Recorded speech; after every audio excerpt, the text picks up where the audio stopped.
মোহাম্মদ কাজবাড়ি, থানা দরিপুর, জেলা মোমেনশাহী। ক্রেশ প্রদান করবেন অত্র জামিয়ার বরেণ্য মুহতামিম হযরত মাওলানা মুফতি শাহিদুল ইসলাম সাহেব দামাত বারকাতুহু। হাফেজ মোহাম্মদ হাসান মাহমুদ, পিতা মনসুর আহমদ, থানা তারাইল, জেলা কিশোরগঞ্জ।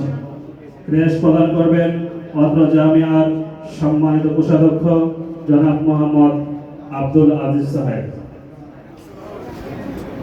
হাফেজ মোহাম্মদ নাজমুল হাসান, পিতা মুজাম্মিল হক, থানা তারাকান্দা, জেলা মোমেনশাহী।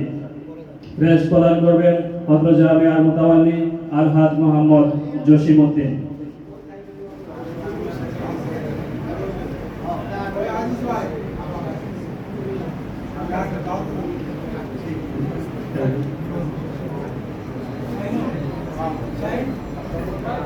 হাফেজ মোহাম্মদ রিফাত হাসান পীর, পিতা আব্দুর রউফ, থানা ত্রিশাল, জেলা মোমেনশাহী।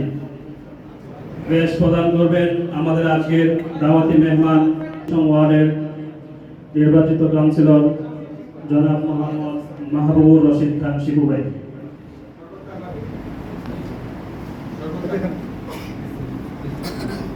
আলহামদুলিল্লাহ, অত্যন্ত সুন্দর এবং পরিপাটি রূপে আমাদের আজকের প্রধান আকর্ষণ পাগড়ি প্রদান ও হাদিয়া প্রদান